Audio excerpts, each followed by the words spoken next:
So we're going to change the format of what we're going to do up a little bit because you all know what Ingress is. What is Ingress? Geocaching, Google, Risk, there. You got to fly to Australia to capture it. Yeah, okay. This is where we were yesterday. All right, all right. There are more portals. Yeah, that's what happens with too much XM. Never enough. Do you want to touch on your story? I can. Okay. Does everybody know who Jeff Sanders is, Agent Power Up from Maryland? Okay. So one of the things that we're going to do real quick, we were going to do an extended interview with him, but with you guys here, you're already familiar with Ingress. We'll just shorten it. He's a resistance player from Maryland, and you know what? Before we get started, let's just do some introductions because we don't know everybody. So, my name's Andrew Krug. I live in Arlington. I'm Agent Red Solo Cup, and we do Behind the Scanner. It's a live YouTube show every Thursday, 9 p.m. Eastern time, and we get guests from like all around the world to come on, and we chat, 20 minutes per guest about just Ingress in general and their life experiences. So we've talked to people from like mainland China and the Philippines and Europe and all that. And Jeff was one of our most recent guests. And he's got a story that I think is really compelling and shows the power of the Ingress community. And it's just a really good story. So why don't you introduce yourself first? Okay. Hi, I'm Daphne, and I'm Agent Ms. Parker. I'm a co-host with. I'm a co-host with Behind the Scanner, and I'm an enlightened player. We helped create the show because there are some really compelling stories. We're all human beings, and I don't know about you, but when I first started the game, I didn't even think of Smurfs as human. I kind of just thought like these secret. I didn't even know how to picture them, and I always tried to hide myself. Like it was really just a sort of mythical creature and everything. And then I happened to run into my very first resistance player when I was in Hawaii, and I was like, wow, you're definitely very human.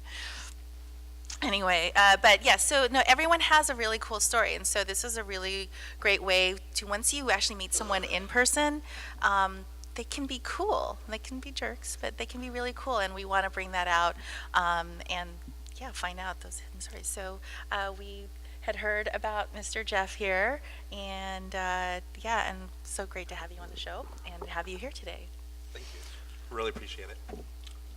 So Jeff had a son, and I say had in the tense of the word, who passed away in 2009.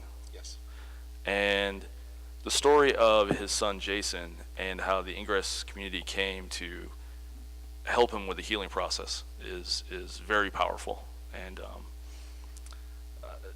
I'll just let you take it away. Yeah. And again, I'm Jeff Sanders, and I'm Agent Power Up in game. Some of you may have not known who I was or even my name, but maybe knew about the fields for Jason, because there were the Jays that were all over the whole world that was cross-faction. Really didn't matter, what team you were on. This was all about a compassionate outreach that was really done in memory of my son. For the last 2 years on his birthday, we were creating these fields or drop inventory, whatever it was, to do it in the shape of a J. And I mean, I couldn't believe the outpouring.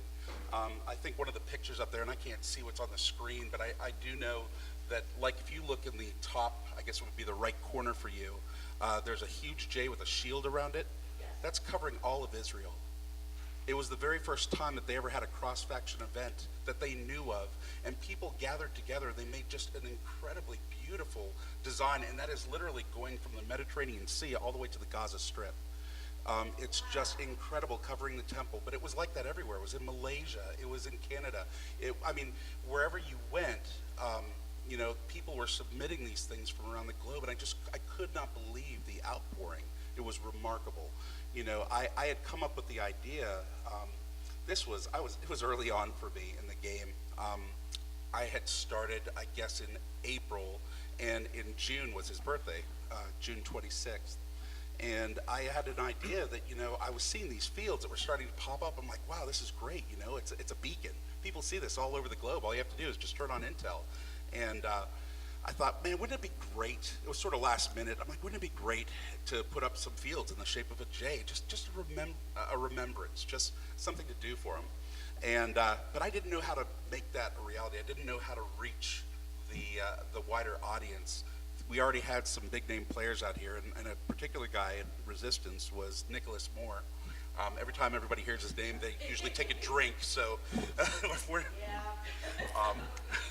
but I reached out to him. I realized that he had already had quite an audience, and so I just said, "Look, do you mind? I don't know how to reach these people, but you do. Can you just send a message out and see what happens?" I thought it was going to end there. You know, I didn't realize it was going to continue going. It was just a one-time thing, and I was already just thrilled with a few people who became a part of it. You go ahead, you move forward to 2014. Of course, that was 2013. And once again, Nick, unbeknownst to me, had spread out the word, hey, you know, let's do this again. On Decode Ingress, he was interviewed that day. He had commented about my son and my story, and people got together and they started to do a fielding effort. And you can see by the pictures here, it was remarkable. Should I go into any of the things that came out of that as well, or do you want to? You talking about the headstone? All of it, yeah. Okay. So after when Jason passed, you went through a bit of a hard time, obviously, but also Jeff lost his job at the same time as well, shortly after, and because of that, they were not able to purchase a permanent headstone for his son's grave. And the temporary one that was there was that it was temporary, and his son's name over time had worn off it, and for 5 years it was kind of the unmarked grave. And so why don't you tell the other side of the story? Absolutely. Yeah, you know, I don't know if you're going to be asking another question about the Camp Lazy Days, but I can. We can get into it. Go for it. Okay. The whole thing was that, again, it was a pretty dark time. I mean, we lost our son. He had a unnamed genetic syndrome. He was just Jason. So he had a lot of disabilities, but he didn't have anything life-term threatening. So we had no idea. Completely caught off guard. You know, he was there and then he wasn't. He was 7 years old, and not more than 2 months later, the job that I had for 8.5 years, I was an executive director at a telecom. They closed their doors. They sold out to another company, and so I never really had this money put aside for this headstone, and you know, I felt like a heel. I mean, my life's goals, you know, the check mark that you want to, you know, tick off. Number one on that life's goal was to get my son a proper headstone, you know, and I just didn't know how to make that happen. It was about $3,000 that I just didn't have. I certainly couldn't finance it with no job, or at least I wasn't ready to, because any money that I did have, I needed to put it towards starting my own business, which is what I ended up doing. So really, we just had a temporary marker that was there, and never really, I knew what we wanted. I just didn't know how to make it happen.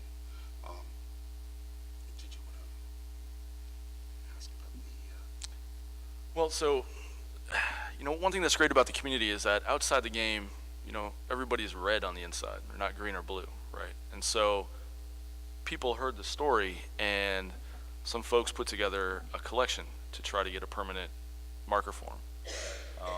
So I'll let you. Yeah, some of you may have seen these patches that were sold. They were There's one up nested J's. Actually, there's one up there. And the gentleman who did that, Robert Vaughn, really kind of captured the essence of the time that I spent with my son. He said as a father himself, he could picture my son in my lap, which was where he spent a lot of hours. And so the nested J's was his idea. And what they did, and I did not know that they were doing this at all, was that they had put together this design, created patches, and said anybody who wants to donate to get my son a headstone, feel free, you could give, or if you buy these patches, All the money beyond what it costs to produce them would go directly for that cause, and any money left over would go to a particular fund that I'm going to get to talk about here shortly, to help other kids as well. So I can't even express to you what the outpouring was. This was outside of a game. You know, a lot of people say that Ingress is more than just a game. It's a lifestyle, or you know, there's a lot of things that you hear about it, but what it is community. It's about friendships and relationships, and stories behind the scanner, like what these guys are doing.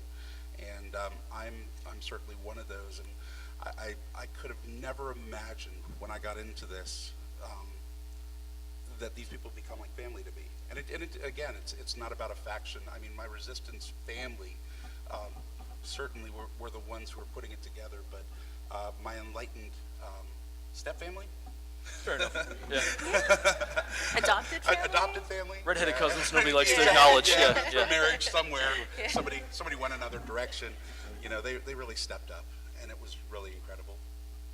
So with that, what you're seeing on the screen is actually the end result of what we were able to purchase and get and do for him and his family. And you know, as a father myself, I can't even imagine the pain and then the healing process, and just being part of the community to help somebody like this. You know, I think it really defines Ingress. It really, again, we're all human beings, and that's kind of the point of behind the scanner.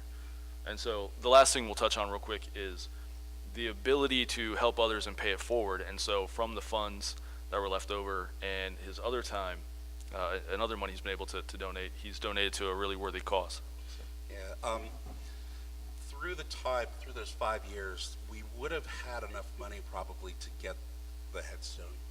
But any money that was ever given, donated, or done in his name, we actually started jasonsheart.org. One of the hardest, but in hindsight, maybe the easiest decision we ever made was right after Jason passed away. Because he was so small, his heart was the size of a very small child, or an infant heart. And we got a living legacy call shortly after he passed away saying, you know, can we use his heart? We were able to see another person live because my son passed away. It's probably part of the story I've never shared before here, but in doing that and in seeing another life touched, we realized that, you know, Jason was not alone. He had a lot of friends. He had made an impact in our community, which was unbelievable. And so there was a particular camp that was set up at the local YMCA called Camp Lazy Days, and it's for special needs or, you know, developmentally disabled adults and children. And it costs tens of thousands of dollars to put together a week camp because of the one-on-one that they need for these special needs, to get people who are licensed to, you know, CPR and all the different things that come with that. And so there was a real need in our community. These were his buddies, and we wanted to make sure that no kid couldn't go to camp like just a regular child. And so all the money that we got, whatever it was, we'd always give to Camp Lazy Days. And we actually were able to make sure every single year that no child was left behind. Everybody could go to camp. Not only that, but enough was made through the years that they have something called Jason's Day. And they get to go to a theme park. And, you know, to receive these letters back from these kids who've gone saying, you know, thank you so much. This was the greatest day of my life. You know, and just seeing that was done in memory of him, it was really just a special opportunity. And so that's a big part of why there was never the headstone. And to see that Ingress and the community just stepped up, I'm indebted. I really am. So yeah, wow. Way to start the Sunday morning. A little deep. Dusty in here right now. But it just goes to show that we can all be antagonists in the game. And trust me, I love pushing his buttons and other people's buttons. But outside the game, again, we're just people, right? So you don't have to take that in-game persona to outside because you're somebody's father or sister or mother or doctor, or, you know, we're all real. This isn't Xbox. You're gonna turn the corner and somebody might be there, and I mean, he's like the son of Shrek, and I'm not small myself. You don't want to turn that corner talking smack, right? Just respect people and treat them how you would want to be treated. So, yeah, Yeah. Mom could only tell us apart by the color of our skin. So. right, right. So, Ingress is, and it's just so powerful. You hear all these stories. I mean, there's people that are falling in love, over it and getting married. And I actually I officiated a wedding ceremony of an Ingress agent. So, I mean, it's just, it's a community. And that's kind of what we do on Behind the Scanner is telling people stories. We were talking to one guy from Egypt who is playing as his country's, The political, revolution. yeah, everything was falling down around him. Yeah. We talked to a guy in mainland China who doesn't even have access to the internet because of the great firewall of China. They have to find creative ways to get around that. So what we may do and experience here in the U.S. is only one slice of life, and being able to share these other people's stories is kind of what we do and the goal of Behind the Scanner. And it's, it's an hour, a little bit longer than that on every Thursday, but I think it's really worth checking out to see how the rest of the world deals with things that you may not experience, even understand, and be going through. So it's pretty cool. I don't. Thanks, man. I don't know. Do you have anything else you want? I mean, anything you guys want to talk about, but. Well, aside from this story, I mean, there are a lot of really interesting facets to you. I mean, we're all complex human beings, but, there was a time before you were green, or not green. What do they call it? But before your resistance. But you are also known as a powerful force in the pool game. Absolutely. All right. And Yeah, don't is there a challenge good this table guy. around here for afterwards? I'd love to play. Actually, I was a semi-pro pool player. Signs of a misspent youth. And so I actually was on a circuit in California when I was living out there. And that was definitely a big part of my life. And so I've always been a gamer of some sort, not just the kind of gamer who was, behind the, Nintendo or Atari back then, and then into the Xbox and, PS3s and all those. But I've always been kind of a gamer and maybe a little gambling here and there, maybe. Just a little. But, yeah. Should we open it up to questions? Sure. All right, so one of the aspects that we do at Behind the Scanner is we also field questions from the audience. You've got a Q&A part that you can submit a thing, and if you want to even hassle them and antagonize them, during the broadcast. So we kind of want to do the same thing here, and there you go. You guys have any questions? Yeah. Okay, for those who don't know. So this was at Gettysburg, the Interdis finale, and yeah, I look good in a kilt, so why not? And yeah, that's Susanna Moyer. So that aside, do you guys have any questions for Jeff about his experience or anything he went through, or want to know more about who he is or anything like that? Feel free to ask. Yes. How are you doing now is the question. Actually, really well. Really well. Our faith in our family is real strong. And, they say that a loss of a child, that over, I think it was a statistic was staggering, like 89 or 90% of all couples, their marriage dissolves. If anything, I think it brought my wife and I stronger into our relationship. My business has been thriving. I started a business with the money that I cashed in my retirement and started my own IT company, and going on 4 years. And so that's, it's really been something, and so actually doing really well. And obviously, Ingress is a huge part of, what my life is now as well. The community and getting out and just having fun. So, really doing well. Thank you for asking that. That's good. Yes, Linda.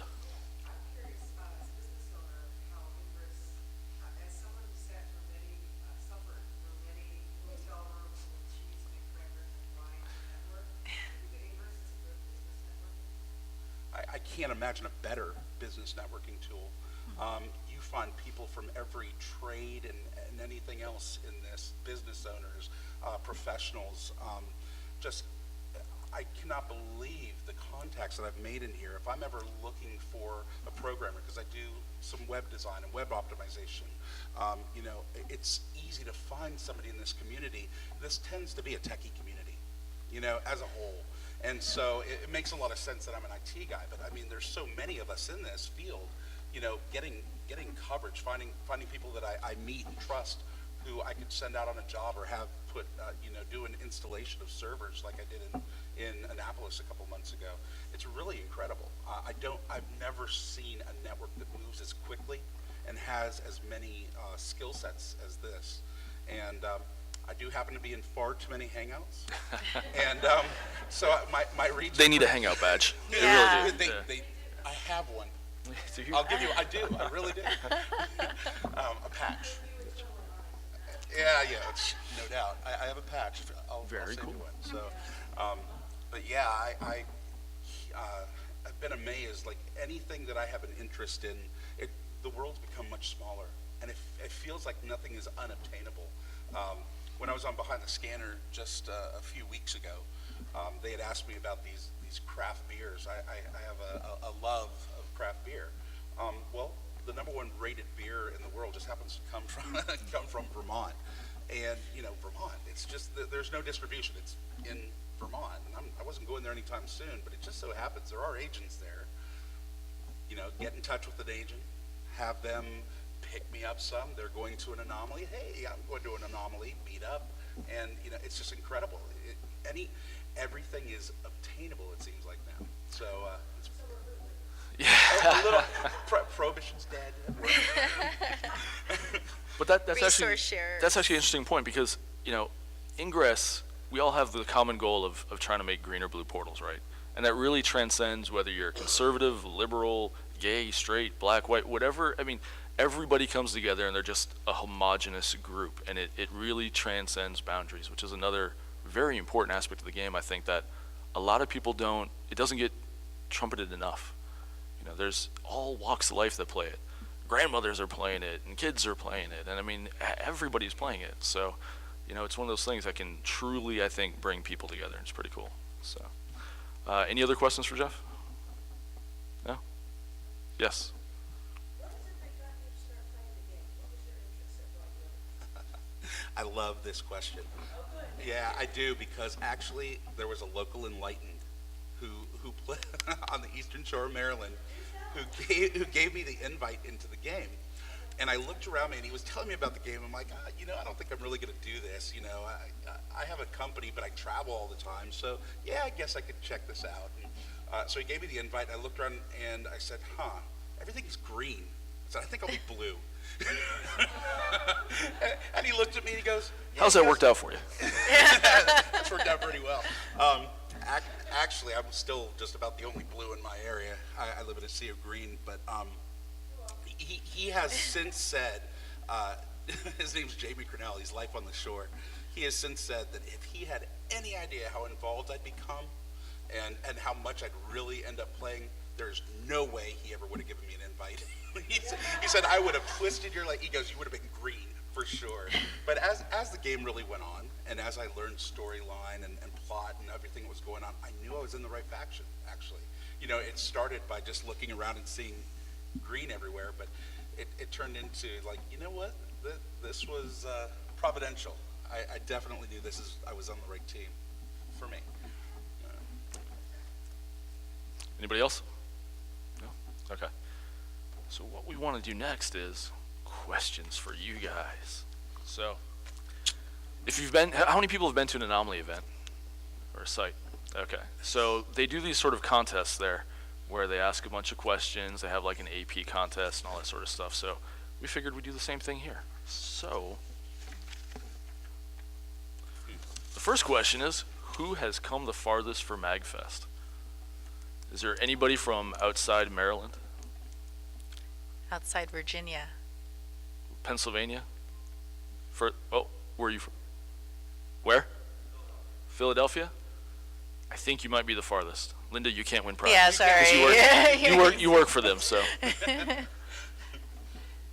but I met him in Lighton Fair last night. He came from California. He had to come back this morning.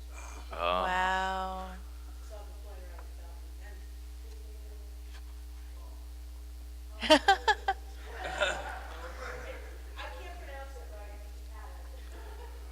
So for our agent from Philadelphia, you win issue number 2 of Escape from Niantic, the comic book.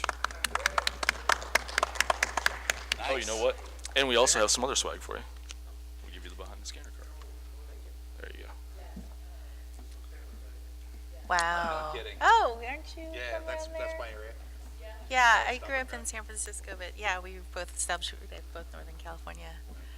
So the second question is always a popular one. Who has the most AP? So we'll start with 10 million AP. Who has at least 10 million AP? Well, that'll narrow it down real quick. Wow. Seriously? Wow. One? How about 5 million AP? Who has at least 5 million AP? How many new players do we have to the game who've only? Oh, Define excellent. new. Yeah, How long have you been playing? At least a month. 2 months? Maybe. Well, are you 8, 7, 12, 5, 4? Do we have a 3? 3? No. Go. Okay. Wow. Very cool. Very cool. Yes. Oh, yeah. So you're from down there. Yeah, good. All right. Well, Casey, I happen to know you, and I know you have a car. Do you have keychains yet?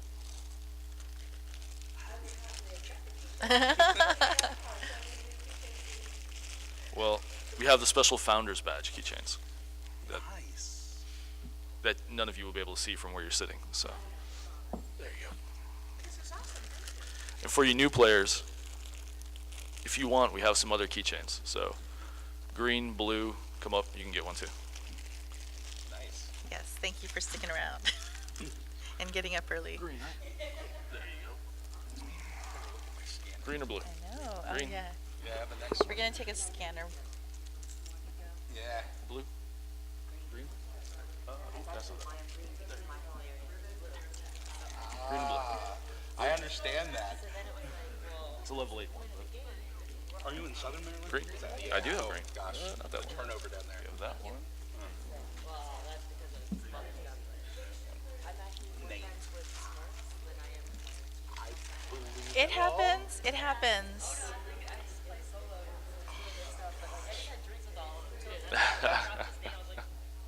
That's awesome.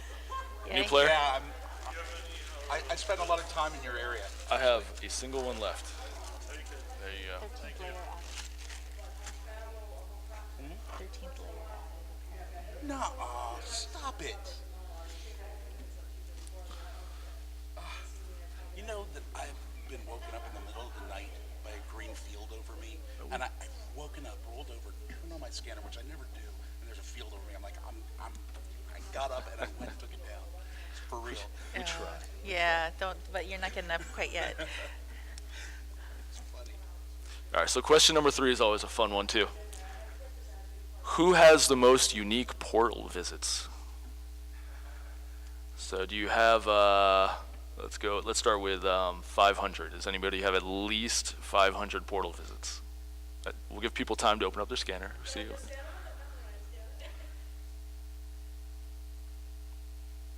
It's called unique portal visits. Unique Yeah, portals UPVs, visited. not UPVs, not Cs. So Yeah. at least 500, raise your hand. Excellent. How about at least 800? At least 1,000? At least 1,200? 1,500? 2,000? At least 3,000. Let's go big. Wow. How many do you have? Dude, I just got 3073. 3073. I played the entire Eastern Seaboard. Linda, how Fair many enough. do you have? nice. So we call this award the Daphne Award because she's the UPV queen.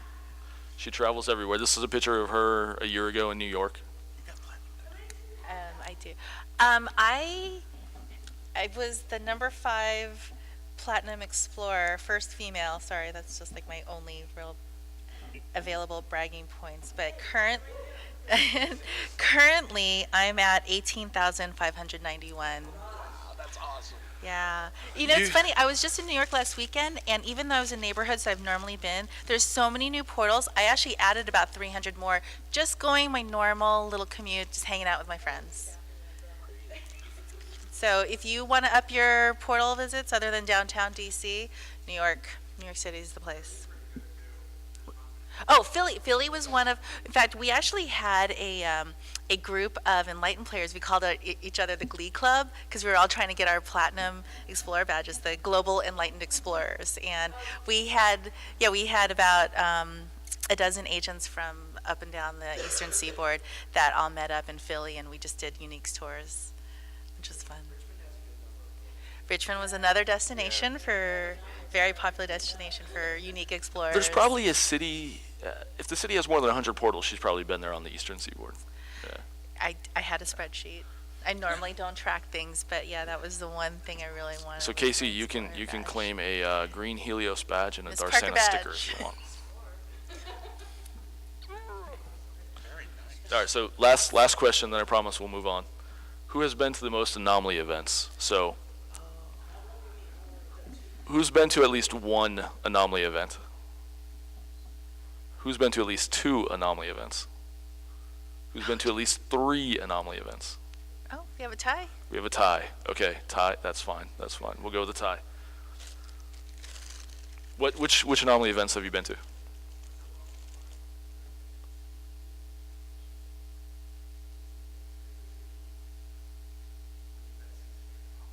Oh, at Gettysburg. Yeah. So Baltimore and Richmond. All right. What about you, sir? Okay. Okay. Well, you guys also can get a Darsana sticker and a green badge if you want. How many anomalies have you two been at? Oh, well, with doing intel count too. Sure, let's add those in. Okay. So there was Cassandra, that was here in DC. That was about 2 years ago. Did intel for Dallas anomaly. I did one. Oh gosh, it seemed like last year. I think the entire summer was all about anomalies. So I've probably been, New York, Cassandra, the Gettysburg. I've probably been to about 7, I think. But they were like, most of them were this past summer that were all right here. Yeah. Yeah, so we're ready for an anomaly break, but they're fun. How about you, Andrew? The only one I don't think I participated in was Darsana, but I've been to at least one in everything. I went to the 13 Magnus finale out in San Francisco. That was pretty cool. That was really amazing. That's where Jarvis came back to life, and they had the WWF, WWE style entrance with smoke and mirrors and all that down by the park. It was pretty crazy. So that was good. Obviously Gettysburg and the one in DC, and I forget where Recursion was, but yeah. So been to a lot. There are people who really travel a lot for anomalies. So, and it's a lot of fun. So I totally recommend it. And it's a great way to meet players that you may have seen on the Ingress community, and also to meet. It's a fantastic place to meet people of the other faction, and that's when I think you and I met in the last couple of Definitely. anomalies. Yeah, I actually met him in the Baltimore one, but he was busy listening to somebody in his ear. So when I went up to shake his hand, he turned around and walked away and mumbled something under his breath about being green, or I'm not really sure. So. It's all Don't right, take fair it enough. personally. They're just Right. a little busy. It's a little busy. Or you can use it to avoid a player you don't want to talk to. Just like, Right, I right. gotta go. I'm like, oh wait, I gotta call. Yeah. So I know you guys are resistance, but you can trade the green Helios badge to folks because people collect swag all over the place. So afterwards you can come up and get one. All right. So the meat and potatoes of what we want to get into is this. Nice. Yes. That's behind me is actually bowstring. That was where the finale was, where we put the shards. For you new players, what happened was Jarvis, one of the central characters in the Enlightened, essentially got broken up into these 13 different pieces. He's an XM being, an XM construct, and they were spread all around the world. And through linking of portals, you had to transport these to San Francisco for the Enlightened. I think the Greens resistance was down in South America, Brazil, was it? Was it Sao Paulo? Someplace down there. Yes, it was someone. Yeah, okay. And so whoever got the most shards to the destination essentially won that aspect of the anomaly. And ours was this bowstring portal you see behind in San Francisco. So good times. All right. Questions, conversations? We just kind of want to have a roundtable about Ingress, and we already have a participant. Awesome. Yes, sir. So recently, you all become aware of the mission. Where do you think Ingress is headed in the future? Development, what is doing the game even more invested? So the question is, where do we think Ingress is headed to make the game more fun and keep people?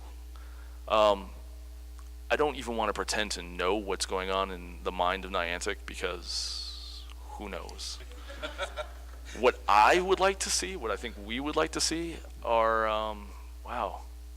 I think the missions was a good start. So it allows players to create things other players can go to. But I think anomaly type events, not just missions, but truly having the ability to create your own scores and set up boundaries and those sort of things would be kind of fun. The first Saturdays are kind of that, but expanded a little bit more truly to the anomaly format, or even better, being able to just define like the National Mall as the area and being able to play a game of like checkers there, and being able to dictate turns and things like that. Or somebody brought up the other day, maybe it was you, about the new players, being able to cordon off an area for new players and see, who can level up the fastest there, that sort of thing.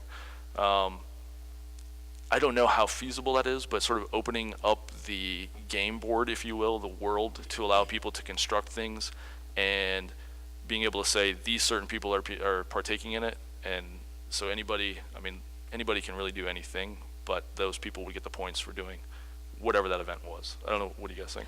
I think for me, we all have our different talents and our different,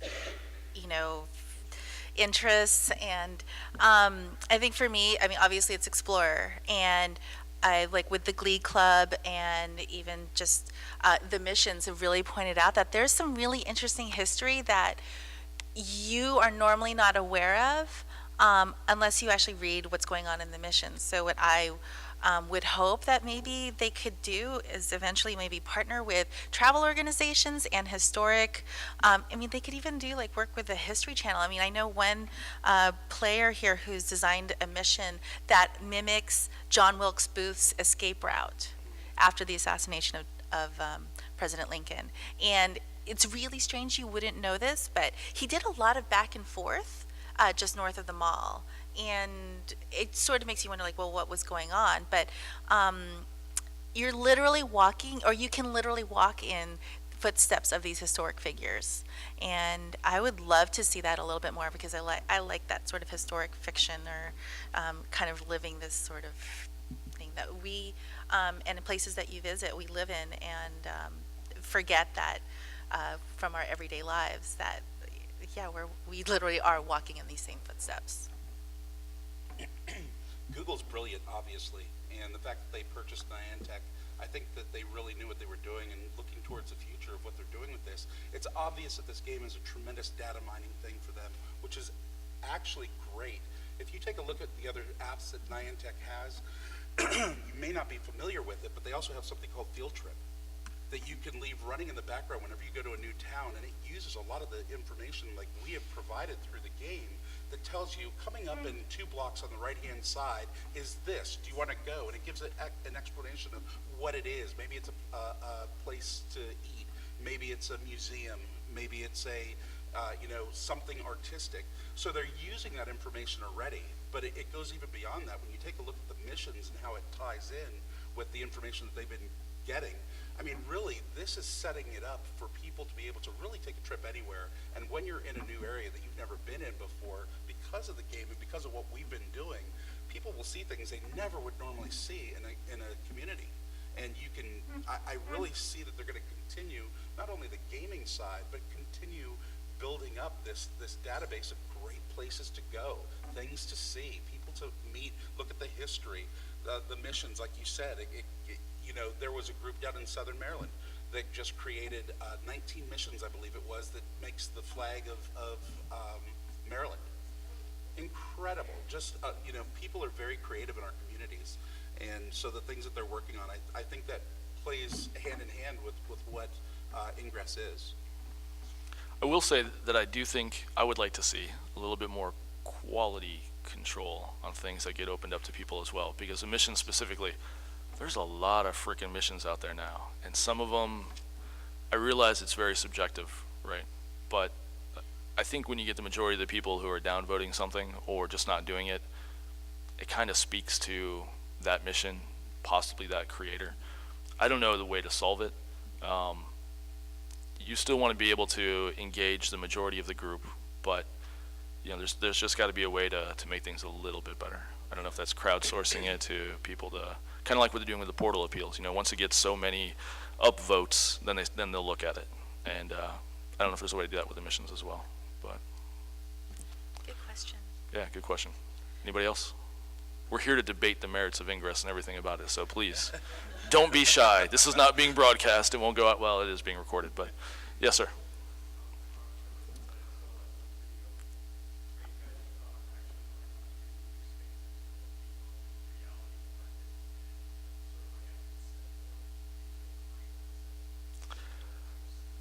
So disclaimer first, we don't actually work for Niantic. We're players, We're, just we're, like you. we're players. We have worked with them on things, but we don't work for them. And so anything that we say up here is our own opinions, and that's it. That being said, they're always, if you follow John Hankey, who's the creator of the game in Niantic, he's got Google Glass, and he plays around with it. And some people have hacked some things. Yeah, some people hacked it. Yep. The Microsoft HoloLens that came out, I think that would be perfect for Ingress as well. When that actually comes out to market, we'll see. Some people think it's years and years away, but yeah, wearables. And John Hankey is actually on the record saying wearables is something that they're very interested in doing. Even, watches, the smart watches and that sort of stuff, just adding a component to that. So I personally think that that kind of makes sense because everybody's getting into that. What the actual platform is, I don't know. But yeah, truly making it augmented, that would be fantastic. Yeah. Yeah, I don't know. Thoughts?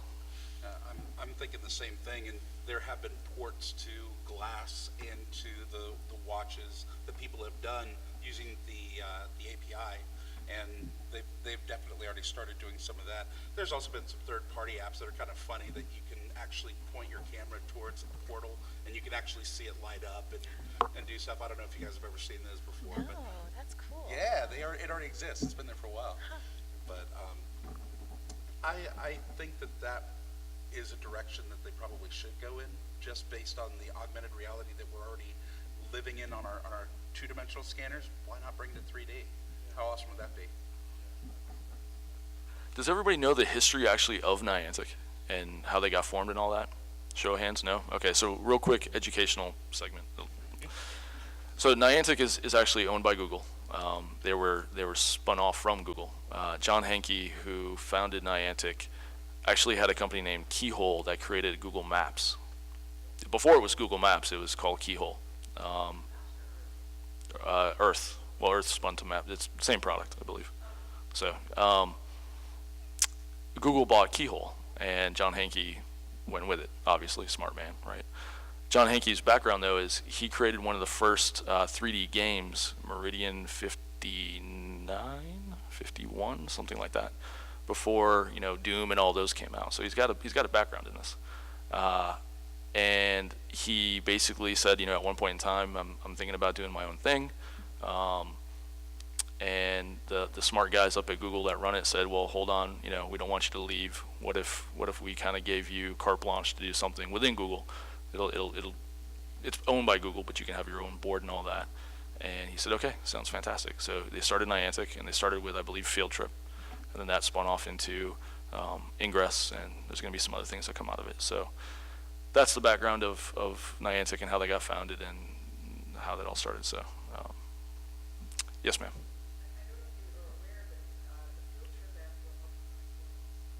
Yes. Yes. The Field Trip, a lot of the Field Trip markers are also portals. So if you just leave Field Trip running in the background, it'll alert you if you're a diehard and like to be exposed. Yeah.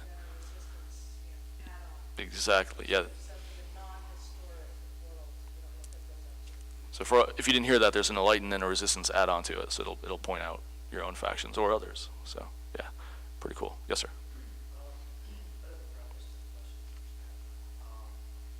One of the parts that I really come to appreciate about Ingress and the community and everything is that it seems like each local community ends up coming up with its own jargon. For example, yeah, I told you a good story. Yeah, it's a good story.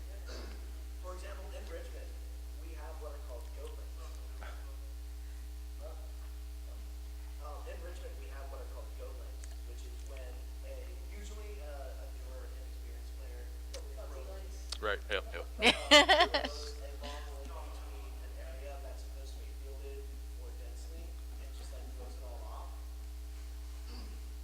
And sorry, the reason we call them goat links is because the guy in our ENLIO who was telling us the story, Shh. Don't mention ENLIO. Secrets. It's okay. It's all right. he was in the online chat. He was telling the story that he was trying to build an area, but there's a field that he could throw because somebody from the field threw it, a link through it. So he went to the chat and asked somebody to provoke some resistance guys into attacking this portal that this is linked to, so that he could throw his field. And they did it, and he remarked just like herding goats. So That's awesome. you guys know of any like lingo like local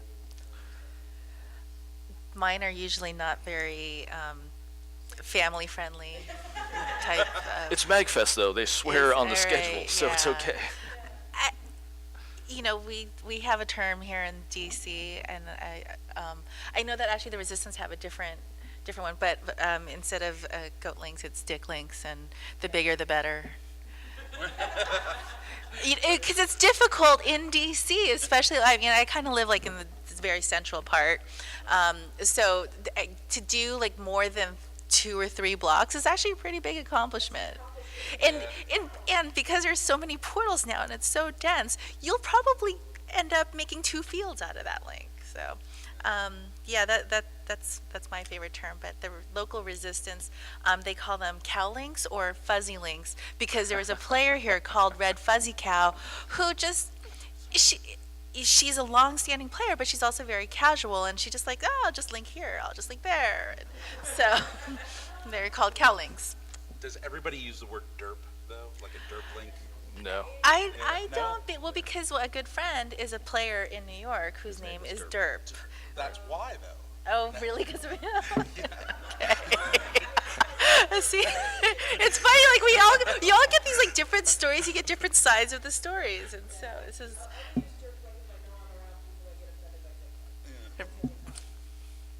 So we actually, in our community, we actually have an acronym dictionary, or a short-term dictionary, so that you can actually reference what we're talking about and look it up, so people understand that, you know, Audrey is the name of Gettysburg, because we both use that, or FC is false church, these sort of things. But you bring up an interesting topic that I kind of want to hit on, and that's the dick links.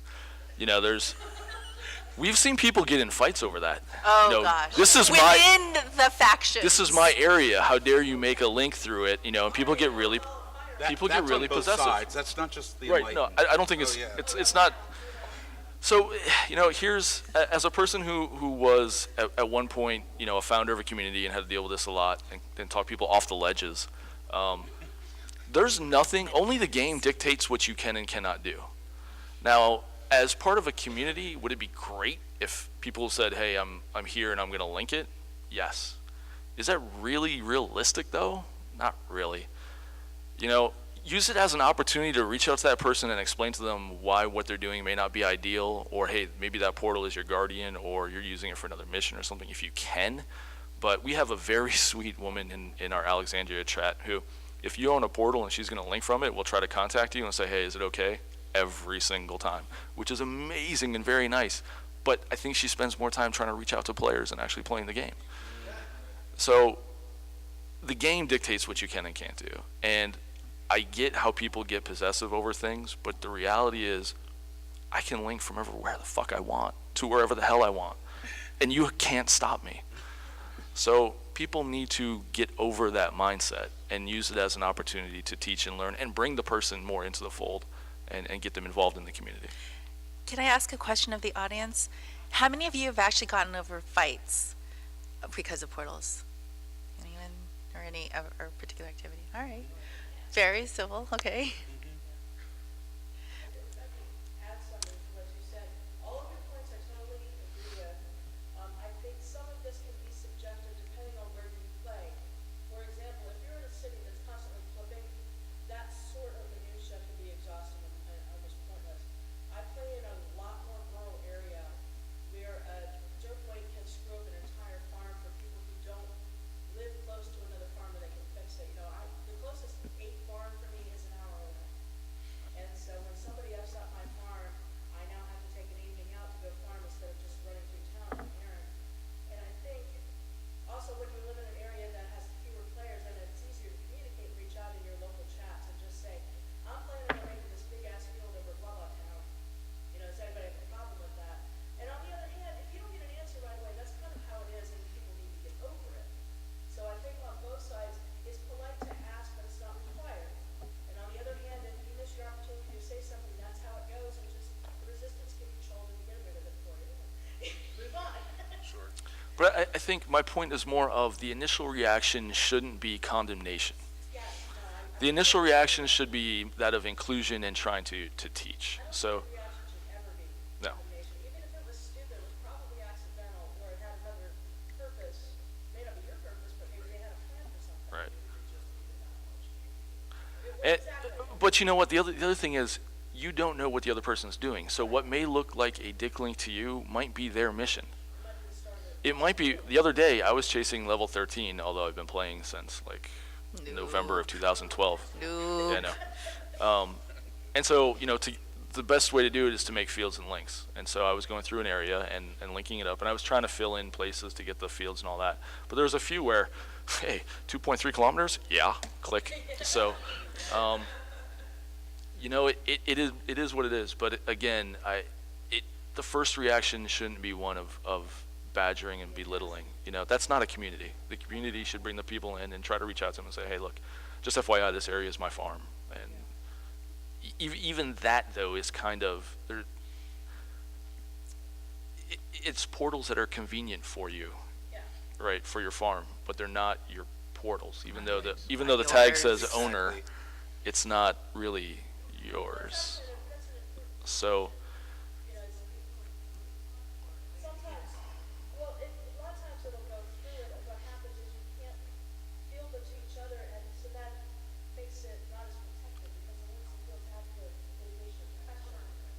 Yeah, and so that field is not as protected now, and so your farm can be blown up easily. Right. Right. And so that's actually damaging to your local stuff that you're using.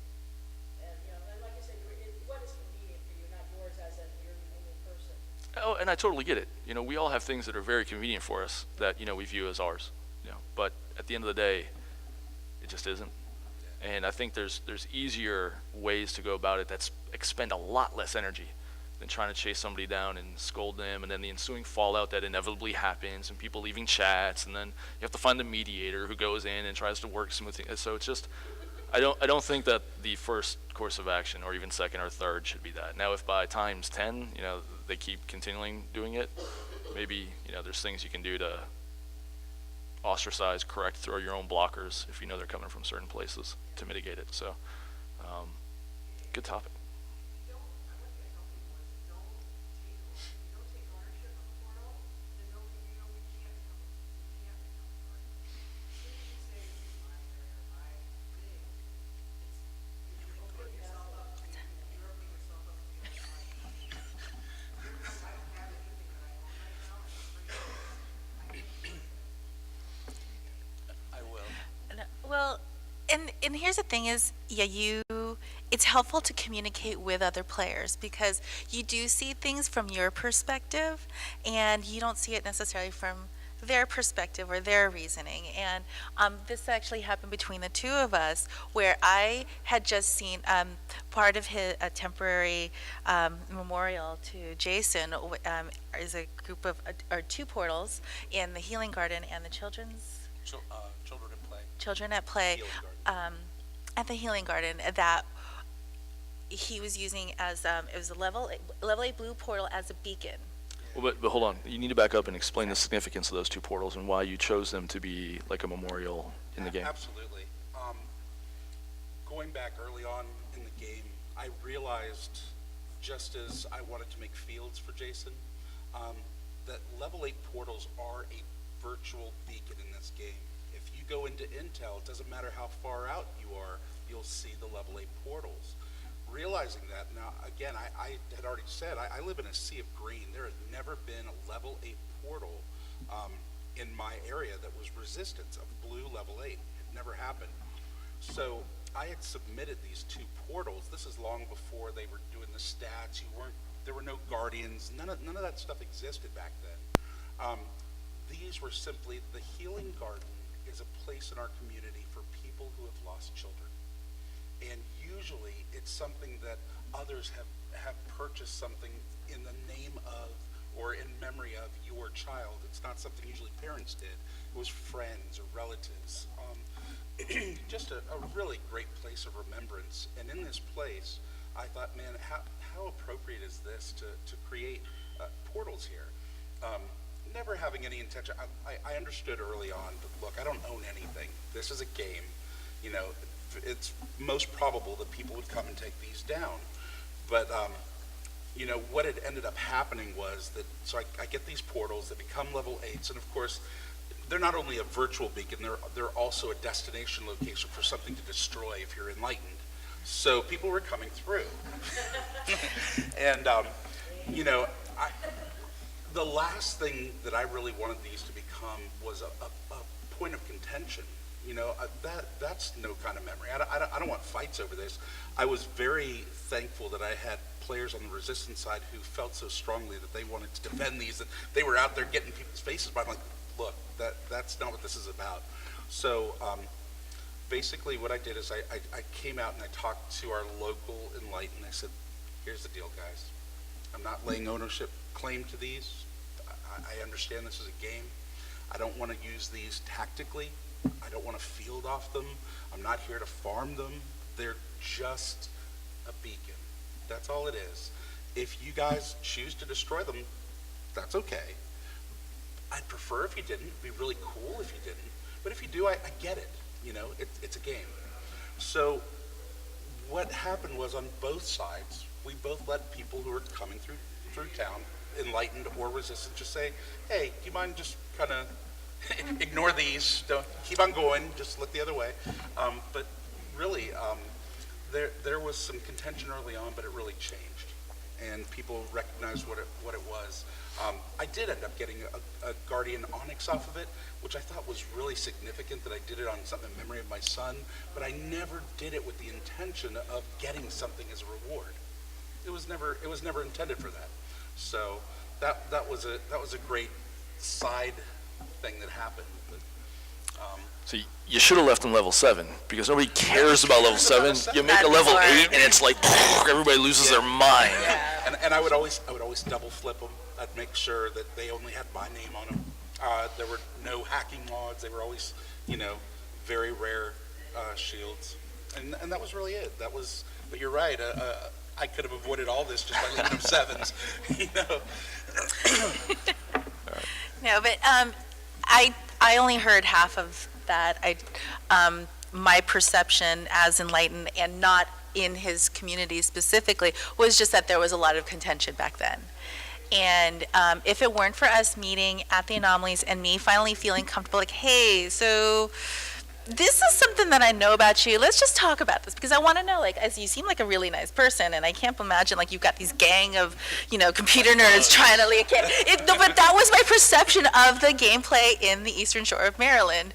And, but we talked about it, and he explained this, and, you know, I finally got to see like what was really going on and getting that whole perception. And he even gave me a tour when I was there for Thanksgiving, and even Jarvis did, and they were level 7s for the longest time until the other day. But it's not.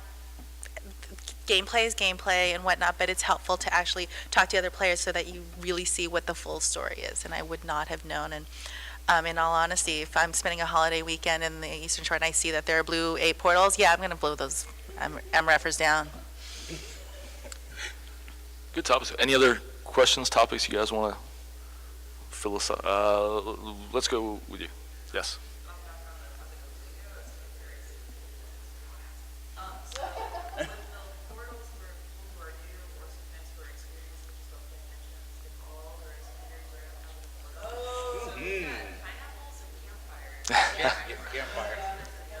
Flower pots. Flower pots, we also call them. Yeah. Yeah. Cool. Anybody else? Questions? Topics? I just have to notice that I just checked Google Plus, and Unite 16 is trending right now, so Ingress actually gets trends, the hashtag, has enough players that we can trend. Yeah, definitely. Very cool.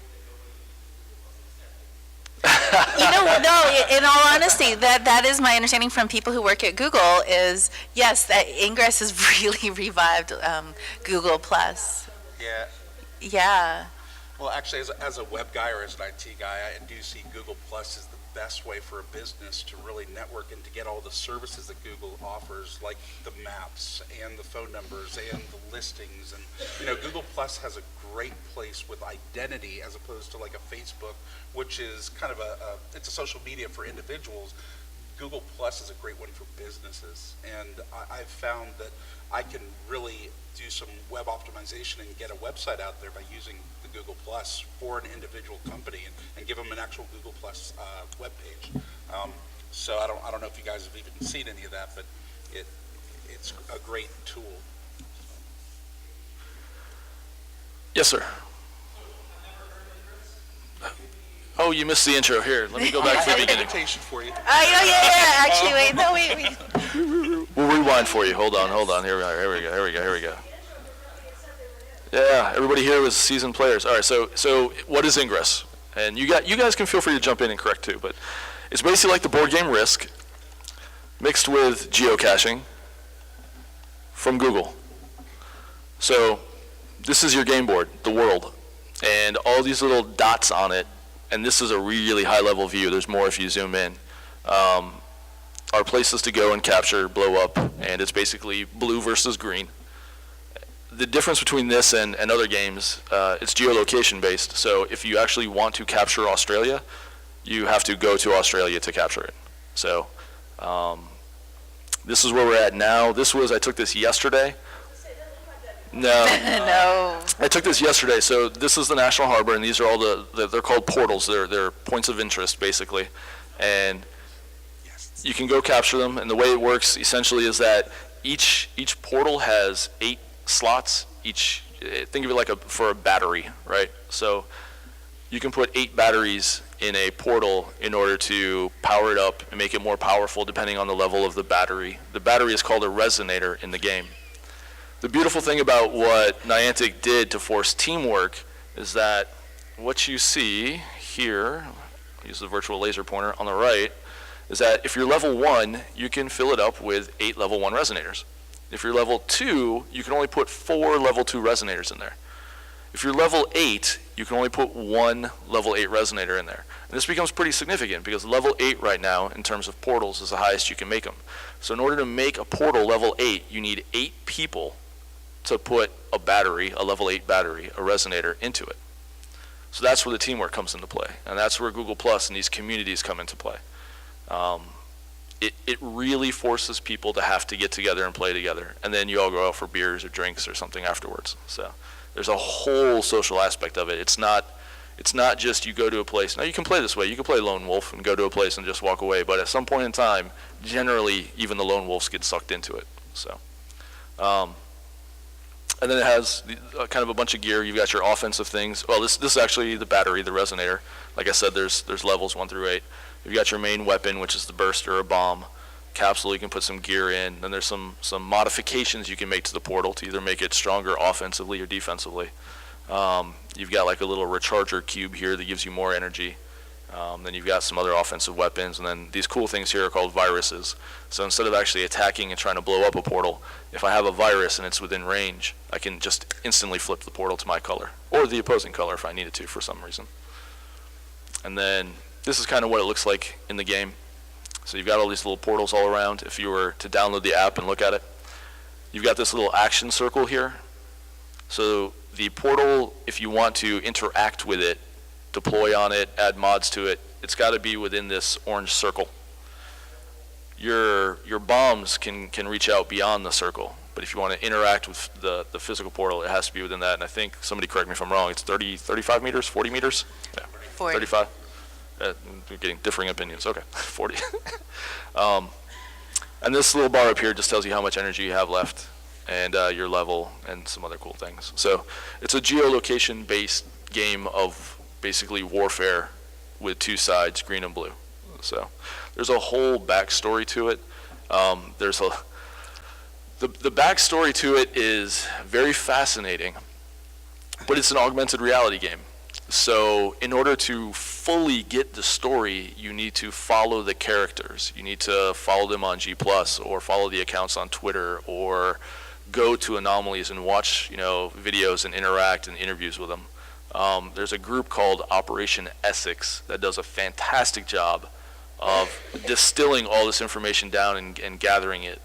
And actually on our show that we do Thursdays, 9 p.m. YouTube, Eastern Standard Time, we have a guy from Operation Essex that comes on and gives us the Cliff Notes version. It's about 5 minutes long of what happened during that week, because there's just too much going on, and the story is too distributed for a more casual storyline player to try to figure out what actually is going on. So to get that Cliff Notes version is pretty handy. But that's Ingress in a nutshell, if that makes sense. So. And can I add something? I mean, one of the cool things that we all have different interests about the game, and those who kind of maybe are interested in cosplay, we have these anomaly events where we all get together and we compete. It's the one time where there actually is a winner or a loser. And if I remember correctly, that the outcomes of these anomalies actually affect the storyline. So there is this interactive. Allegedly. Yeah, right. Yes, allegedly. But there is that. If you want to have that in your as part of your personal gameplay, it's a really neat way to participate. And but it is whatever degree of participation you want to play. The thing you have to watch out for is when you play too much, this happens to you and you get exposed to XM, and so you just drive around looking for things to blow up. So, there's two people that had questions. We'll go with you first, sir. Sure. Final thought. All right.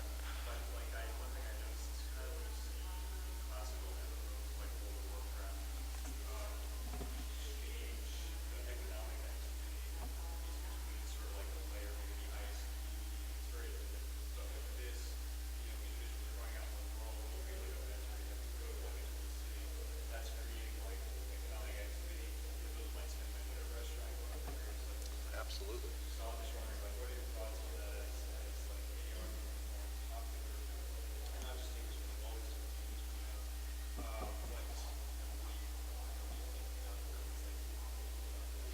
So the question is, because of the way that the game is global, how do we feel about generating income in business in other places, and is Google going to try to control and monetize some of those things? You want to go first, Jeff? Yeah, I think we've already seen some of that with Jamba Juice, Zipcar. What are some of the other sponsors that they have? Dwayne Reed, yeah. What's the insurance? AXA? Vodafone is one. Vodafone, absolutely, and they are monetizing it, and it makes sense to do that. I believe that the number that Andrew gave me earlier was that there's about 9 million players worldwide. Jesus. Is that right? Accounts, yeah. 9 10 million. accounts. Yes, that's 10 million accounts. That's a huge captive audience within a game of people who travel, people who are social. I, why not take advantage of that? You know, as a company myself, if I could do some regional advertising through that for my IT company, my goodness, why wouldn't I? I mean, that's brilliant. I would hate for it to become a marketing ploy for us, the players, that's what we're doing is we're selling or pitching their goods. But if part of the game brings people into areas that help that economy or help a business or something, I'm all for it. I think it's great, you know.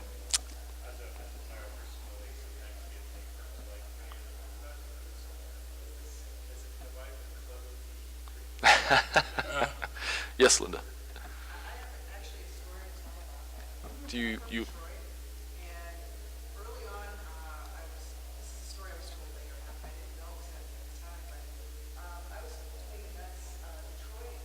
First of all, I found myself at the Heidelberg Project, which is a very dangerous area. You can put on our knees and shot in the back of the head. It's like very dangerous. But with this game, you get so addicted, and you'll go into the some areas during the day. You probably wouldn't. Oh, no, I want her to go on.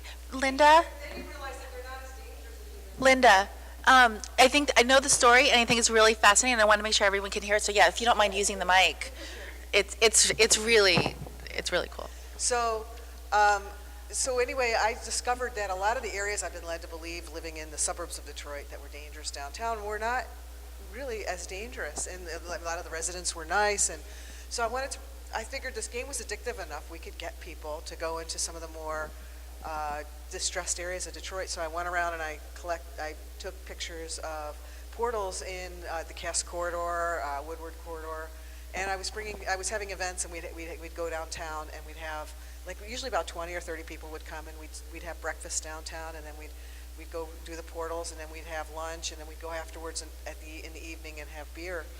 And I was trying to talk more players into coming down, and my own friends. And I was new to G+, and so I was just snapping a million pictures saying, come on down, this is so much fun, we're going to be here all day. And it was the middle of February, it was like a foot of snow, there's nothing better to do, come on down.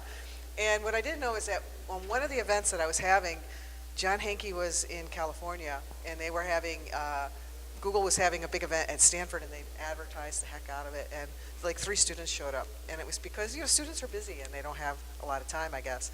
And so as they were walking out on this sunny, beautiful day in California, they noticed one of my posts, and here I am with 30 people in Detroit in a foot of snow, and they're like, how come she's got, 30 people in Detroit, and we have 3?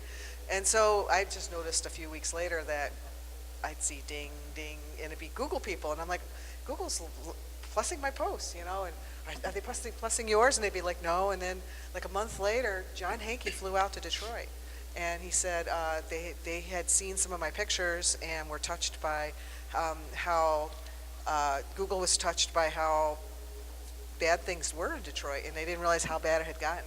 And so he came, and he actually brought me with him, and we spent the day with D-Hive and Michigan Corps, and Google's working with them now to bring, and they also opened an office in downtown Detroit. And so it ended up bringing Google money and funding to some of these programs in Detroit. And I see them often targeting anomaly sites for places where they could use an event and bring 1,000 people to town. I mean, that's a lot of hotel rooms and money spent. So we had 1,000 in Gettysburg and close to 1,000 at Manny. Yeah, exactly. So normally there's a joke about like Google being in bed or Niantic being in bed with like the oil companies, but with gas being so low now, I'm not sure that's true anymore. Yeah, oh maybe, yes, supply and demand. There we Yeah, go. Google, I'm sorry, but Ingress is probably the most expensive Easily. free game ever. Yeah. But we support small businesses. How many of us do go out with our friends? I know a lot of people drive everywhere here and there. Anchor, I think, has probably tripled or quadrupled their income. Yeah. So And it's some of the an other interesting popular question. I hope it doesn't get too commercialized, but it's their game and they can do what they want, I guess. So good question. Yeah, thank you. Do you have a question too? Comment? No more? All right. Anybody else have a topic or question or comment, anything they want to talk about? Mr. Kennelly, how's it going? Mark Shapiro. There is a Ingress mission specifically for MAGFest. Oh. Yes, thank you for doing that. So if you haven't done it yet, go ahead and do it. You can hit, depending on GPS inside, you can hit most or all portals inside the hotel. Some that are going to go out back, but it's nice day out today.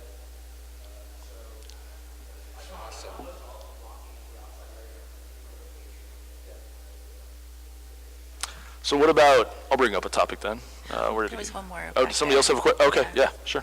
What do you want to convince friends to stick with it past level 4, since the game gets better at 5? Gosh, exponentially better at 5. No, I think it, if I can feel I think it comes down to community. It's really hard for somebody, in my opinion, in my experience, to quit the game if you've got, 12 people who are constantly trying to do things with them and take them places. When you've got your friends involved, you're going to be hanging out, spending time with them anyway. You don't want to be the guy that's left at home and then Sunday when you're watching football or doing something else, they're all talking about the stories and you're kind of left on the sidelines going, I can't relate. They're all laughing and they've got inside jokes and you can't relate. So, again, it goes back to community. It's really hard to be disengaged when you're engaged. So. One of my marketing ploys is the Ingress popcorn. So I normally keep my sound muted only because I'm on GPS constantly because I'm constantly getting lost. But I actually will turn the sound on the game and go to a place that is predominantly blue and just burst off my level 8 portals and have my friend hear like the little sound of all the resonators cracking and everything. And it's just like, oh! So sad. But yeah, and that's actually, I think, when I was level 3, one of the original players, Gadget Chaser, had taken me around Old Town Alexandria, back when level 8 bursters could tear down the entire half the little area, and I was like, wow, I want that. And yeah, you can help engage other people too.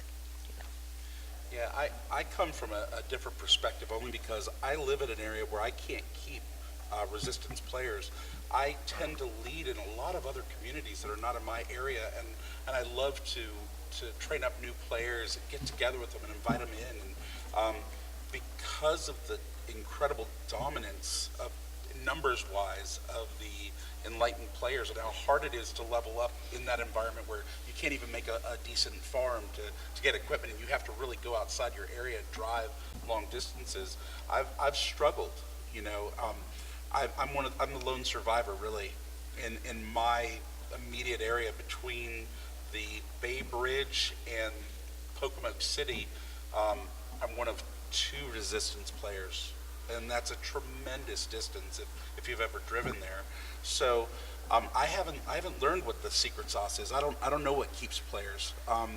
If you're incredibly dominated, it's just very hard. And the interesting thing is that our enlightened players are very good at talking to the new resistance, say, come onto our side.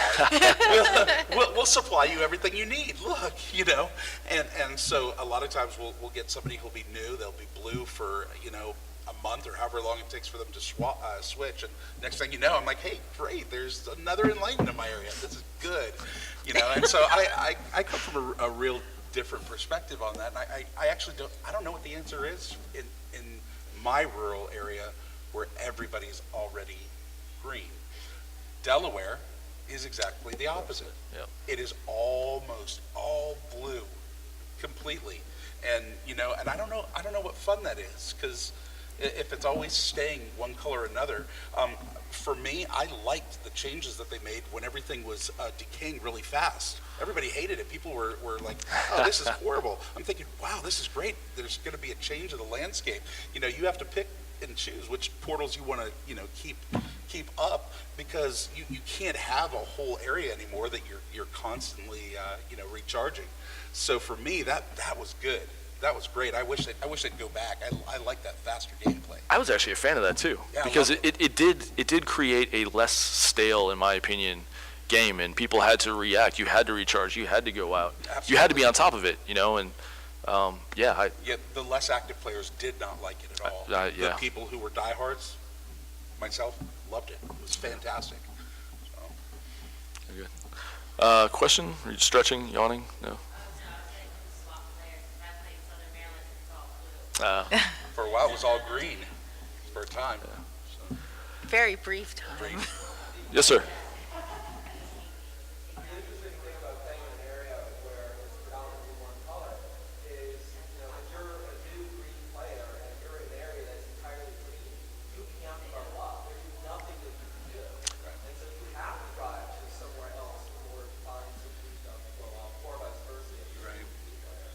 So while it is discouraging to be a new player where you're actually dumplings, you can also make a big difference and you can level up much more easily if you've got someone to help Right. take down things. True. Yeah, it's a very good point. Yeah, yeah. I don't know if you guys caught it. Oh, Please. sure. I started playing because my campus, all of the IT department, they're all resistance. Oh, So students, we kind of all team up against them. And so That's pretty fun. Nice. campus will be blue, the next will be green, and just a back and forth battle. And it's really just a fun little thing there. And it's really the community as well, because back at home, there isn't really much for South Jersey. But down here, I have so many communities. Just go out to Richmond one day to do it, whatever. Yeah. I do like driving through South Jersey because when I go on my way up to Atlantic City, I start blowing all the blue portals up along the road, and it's within 30 seconds somebody hits me on comm, which is yeah. And actually, so does anybody else have any topics or questions they want to talk about? actually, something to touch on. I mean, it doesn't matter wherever you go, there is always some place to play. And there are players willing to play with you. And if you have a particular goal, like for me, the Uniques, there are people who are willing to help you out, drive you around, and give them the inside perspective. And you can, you learn a lot more about the areas and just really different, interesting ways that I don't think any other facet can offer. So. What about new features or changes you can make? Because one of the things that annoys me the most is somebody, like I talked about, I'm going through Jersey and sends me a message, but the alerts that are coming in from other places, because I play so much, that it scrolls by and I can't see it. So having, I think in my opinion, just a mention tab or something you can go to see those direct messages would be helpful. Yeah, I think the columns, the messaging system would be. Yeah. It has. Yeah, It's improved some. Yeah, it has over Beef, time. but But you yes, look at that- other established MMOs and games, and Yeah. it's just not done that way and mixed in. Or you can Yeah. have filters. Yeah, I get too many alerts. You have heard this, you two have not. I would really like to see a scrapbook tab for keys. Oh, yeah. I know some people who like keys, I recycle them. I collect keys. I collect keys from every portal I've submitted.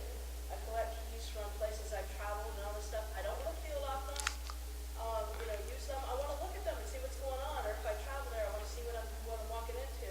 And it would be nice if you could just take those keys and park them somewhere. They're out of play, but you can just look at it, which is what most of us do when we have some damn thing. Yeah. I actually have over 1,500. Marcus Wow. has half of them because he never plays.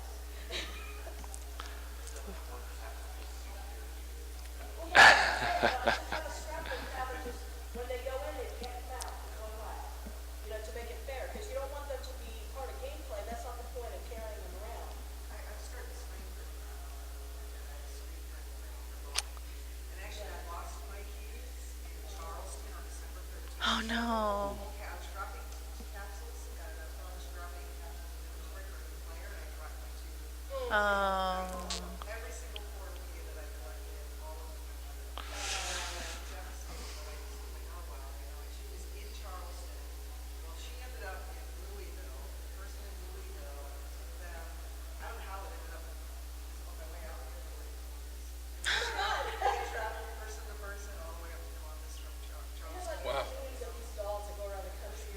I got to find out how to travel. I know at least 3 or 4 people carried them at one point or another. That also, Sad but hilarious story. that recently happened to, I don't know if it was Agent Morca in France, but he went to, somebody over in that area went to, was it Portugal, or somebody had an anomaly recently, and they were doing the same thing, transferring gear capsules, and they accidentally dropped one of all their keys, and hasn't been seen since. So, Oh, he never found us. yeah. Yeah, overwhelmingly, I've heard almost every Ingress player say that they wish there was a keychain and just something where it didn't count against your inventory, or that they increase the inventory for just keys. Because a lot of people like to do that. I mean, it's fun to go down to Orlando and go to Disney World and get keys from there. And you're not going to link to them. You're not going to use them for anything, but they're great to have. When I got my keys back, I immediately started screaming for more. Yeah. Any other thoughts on features you'd like to see, changes? We have no power. We're just talking and Again, on the communication system, some kind of like actual like mail, like person to person, send not only messages but like items. I feel like that would make the item transfer a lot. so that's a really good point, because I think it was almost 2 years ago now, back in April of 2013, when Brian Rose and Brandon Badger and some guys went on Cowgirl Power Up. I think that's the name of it, Cowgirls. It was a female gaming website, did an interview. And one of the things they mentioned back then was being able to transfer items via real world tangible devices, goods, code, something, so that via RFID you could put your phone up like a real life capsule. You touch it, it transfers it into that tangible item. And you can do real dead drops. You could stick it under a park bench or somewhere like that, and somebody can come along and take it and, redeem it all. And Really bring in that geocaching aspect. yeah, absolutely, That'd be absolutely. really neat. So Actually, on that line related to the first part that you said about messaging people, Mhm. it would be nice if when you can message a player and tag them, but some of us do not have our 2+ profiles linked, and there's no way to reach that person otherwise. So it'd be nice if you could click on them and have a third thing where you can send them a message, and the game would take care of putting it in their email or their chat or whatever. Sure. But you don't see their personal data until they want you to, because we're losing track of some of the lone wolves being able to reach out to them without outing a whole bunch of stuff in faction comms or whatever. So is the option to contact them enabled or disabled by default?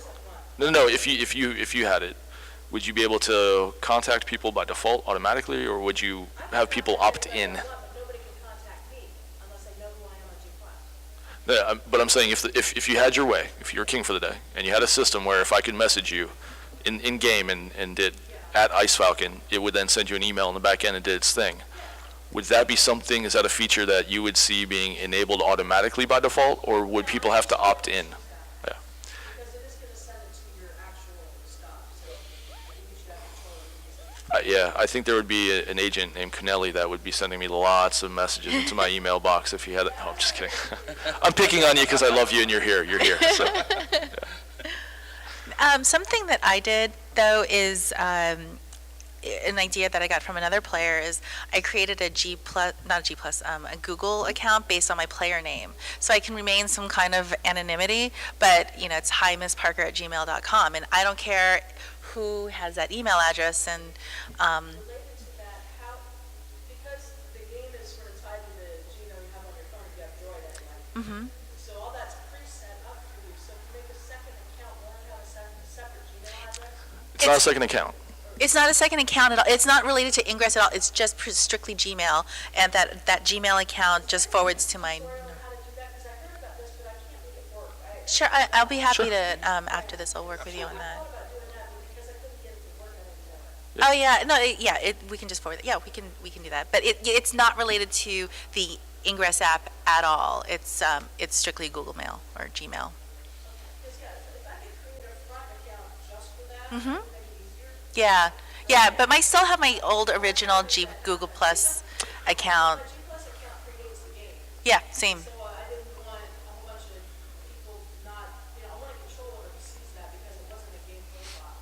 It's a real world profile. Craigslist does it a different way, where they basically give you like a randomized That's what I was thinking. email address that people could then send it to, and then it would go to your actual Gmail, so you didn't have to give people. Yeah, that would be interesting too. Last night I was trying to do the mission, and I ran into a problem with one of the portals, so I couldn't get to it because of the GPS. And they said go outside and the door was locked. So I was holding the door with my foot. There was that balcony up there, there was a crowd, I was think we all have our stories of Yeah.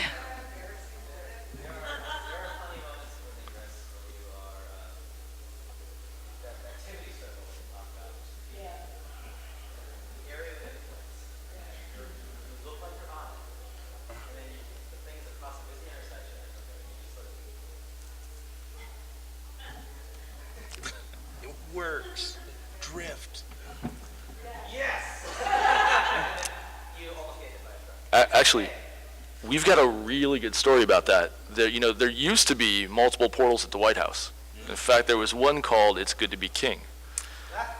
Back in, actually, it was on my birthday, March 9th of 2013. A group of us went there to aid it for the first time, and we went there, and I think 7 of us were able to deploy on the portals that were right by the fence across from Lafayette Park. One of our guys couldn't get his GPS to work, and he was literally sprinting from Lafayette Park to the fence and sticking his hand through, hoping that the drift would be enough that he could deploy. And I mean, he did it multiple times. Now, if you've ever been down there, there are Secret Service and DC police that are literally parked right in front of that fence. So they're watching him. He's not doing anything wrong, nothing dangerous. We struck up a conversation with them. They seemed to be okay with it. The very next morning, we aided it, went to bed. I don't even know what time it happened, 5 a.m., 6 a.m. Those portals were removed. So the only thing that stands now is just the singular White House portal. I don't have them anymore. They disappeared after a few weeks. Yeah. I wondered what happened to those. Yeah. Yeah. So that's It used to be Wow. such a fun playground for one of our guys tagged Obama in it, and we thought maybe that tip, I shouldn't have done that. Then they investigated. No. But so yeah, GPS drifting and trying to get on the portal can be, you're at the mercy of satellites. So. in concrete buildings. Other questions or anything? Anybody else have a topic you want to talk about? I could bring one up that I'm sure everybody has an opinion on. What do you guys think about IITC? And it goes silent. Well, something that I saw as a suggestion, which I'm not sure if there's been any follow-up, is having the Google guys work with the developers of IITC to help improve the stock intel. And maybe they are, maybe that's how we have some of the features that have just occurred. But why not work together instead of against each other? Did you want to say something first, Prax? No? Okay, sorry. Casey? One of the things that makes me crazy about it, I have never used IATC, and it's because of what I'm about to say. I am sick and tired of Niantic not taking a stand on this, because on the one hand, you're getting all these implied warnings, like, use at your own risk and all this stuff, and on the other hand, you have Niantic staff posting frickin' screenshots from the game they tell you don't use. Yeah. And so I'm like, will you please, either it's not allowed, or it is allowed, but we're gonna work with these guys and use the technology, because obviously parts of it are superior. They've got to pick one of these 3. We're sick and tired of the little in-between crap. We don't know, we know teammates that are using this stuff. Sure, We know and staff that are using this stuff, and yet we're told it's naughty and we could be kicked out for it. And that hovering over our head is, it's like sort of Damocles. I'm kind of done with it. I haven't loaded it because I don't want to get booted, and they say you won't, but like, what if? I'm assuming that risk, I don't want to. they do have an official position. The official position is no third-party apps. So they say, so if you ask them, is this allowed? Well, they say, don't ask. If you ask, our answer is no. So don't ask. Well, Basically, they're taking a position that they're not going to do anything about that particular app. They know everybody uses it. Just their official position can't change for their terms of service. They're going to keep it that way. No third-party apps. The terms of service is actually more restricted than that. In fact, it states that you can't use any software to access content on the game that's not provided by Google. Third-party plugins and apps are included in that. And when we interviewed Brian Rose, we asked him that direct question. He said, it's not supported, no. Don't use it. We know people are doing it. We're not stupid. We realize that.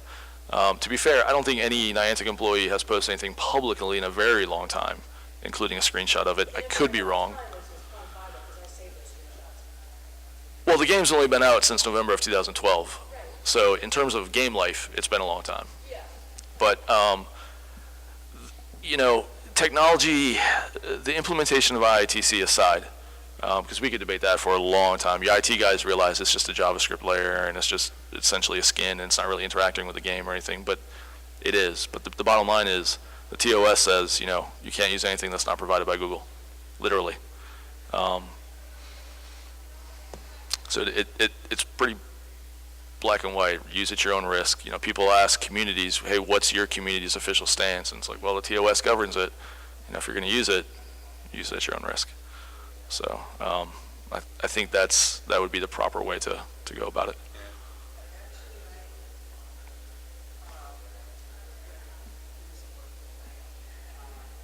Recently did post, there was a Portugal, really cool, I didn't notice like the last, there was a bunch of pictures of my best friends, and I was torn because I had people posting on my post saying like, oh, I see what you're, you know, you're angry. And if I didn't want to tell these poor Portugal guys, I'm sorry I put the post because it was a picture. And so, I decided to leave it up there. At that point, I made it because I thought I'm gonna get, I just said I'll take the vote, and I'll get it probably from my boss, and I'll get it from the players, but I just decided to, with the Portugal players to take it out, and that's not what it. But it was a tough decision. Doing this. So I try to watch for it, but, that's tough when you see a really good option, you wanna post it. No, seriously, seriously. But you want to give the players recognition. Sometimes they climb the mountain, you know, you want to, if you climb the mountain, you're going to make a little way over that. That's tough. Sometimes they make a geometrically perfect field. Yeah. But Niantic's not blind to it either. I mean, they realize the benefits of it. And I can remember a conversation I had with Brian Rose at the 13 Magnus final, where they were stating that they were actively, at that time, trying to put in draw tools into default Intel and add some capabilities we now see where you can see what blocking links are. Obviously, that took them a little over a year to do. But they realized that, in fact, in my opinion, I think draw tools is one of the reasons why people, one of the more compelling reasons why people use IITC, because it makes things easier to plan. Is their implementation perfect? No, maybe not really, but is it pretty damn close and an 80% solution? Yeah, and it also gives you the benefit of seeing where blocking links are as well. So they recognize it, you know, again, because, and I don't want to sound like a Niantic apologist up here, but because, you know, we talked about how they got started, they do have a limited staff of people working on the project and the programmers. And we've interfaced with them just because of what we do and how we're trying to promote the game and our experiences. And they don't have the ability to always dedicate what we think as somebody who is owned or run by Google can do, because they have their own funding lines and resources, and it is limited. So, but they're not blind. They see the capabilities, and they want to help the players, and they want to implement some of that stuff. So. There's also laws in California that are, I think there's some help that they'd like to have, but there are California laws that, like, if somebody develops something for free, there's a lot, you give them a lot of legal issues when you start. That being said, there's a lot of things they could and should improve as well. So, but it's an interesting topic. So, anything else?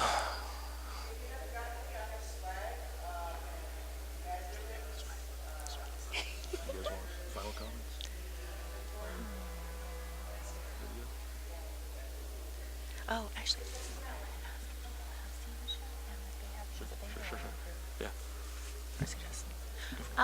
Has anyone here seen Behind the Scanner before, or even heard of Behind the Scanner before today?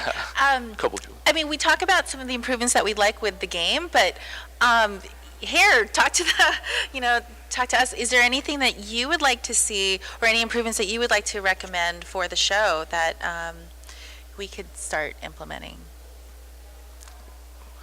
Seeing as how only 2 people have seen it, Yeah. perhaps. Or even something that you guys might, who have not seen the show, that you Or maybe even individuals who you think should be on a show like Oh, that. yes, That we want gosh. to know about them.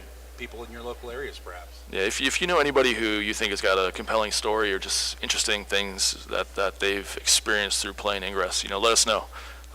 If you go to our YouTube page or our G Plus page, which should be up on the screen, there's a link to a form. It's just, are you guys familiar with bit.ly, bit.ly? So the link is bit.ly/ and now my brain just totally gave out, BTS_guest. Yeah. So BTS_guest.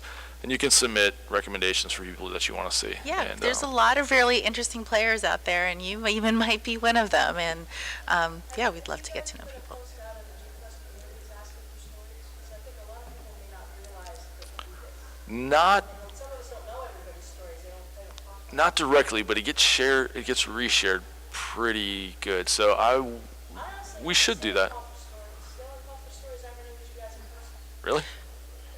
It may be me, but I'm just saying I'm probably not alone. I've No, been it's a- looking at social media and I missed some of these. It's a great idea. No. Well, I'm gonna put out another call for stories, maybe every quarter or so. that's a fantastic Yeah, idea. thank So, you. one of the things we're going to be doing for Valentine's Day is getting stories, people who have found their significant other through Ingress. I mean, you'd be surprised. Man, it feels like half the agents we talk to actually have found their significant other through Ingress. And so, that's another aspect of it that I think is pretty neat. Cross-fashion love story. There's one existence and one that like. That That's exists. actually happening right now in New York. There are two different couples who are both cross-faction, and now they're in the process of switching. One's going to be an enlightened couple, and one's going to be, the only thing that, in fact, what they say is, the only thing that dies is their guardians. Kelly Riebel, Jonah Shark, who used to be in California, actually moved to Germany to be with her resistance guy that she found through playing Ingress. So, Yeah, it's some really, yeah. We have a couple in Michigan that are going to be at the Las Vegas Anomaly, Okay. and the day after the Anomaly, they are Very cool. going to live broadcast. We had a proposal happen at one of Yeah, the we did. anomalies in Richmond. Yeah, we had a proposal happen at Yeah. an anomaly. Yeah. So if you know people like that, love to interesting hear that. stories or couples, let us know. Yeah. Folks, unless you have any last minute, anything, no? I think we got 9 more minutes, so I think maybe we'll end 9 minutes early. But thank you for coming out and interacting with us and listening Yeah, to. and we're around. Let's We're gonna talk. be walking around, or I probably will be checking things out. So feel free I've got some behind the scanner cards and swag up here. You're more than Collector's welcome to come up and get. And yeah, that's it. Thank you. Appreciate it. Yeah, thanks for coming, you guys, and sticking around.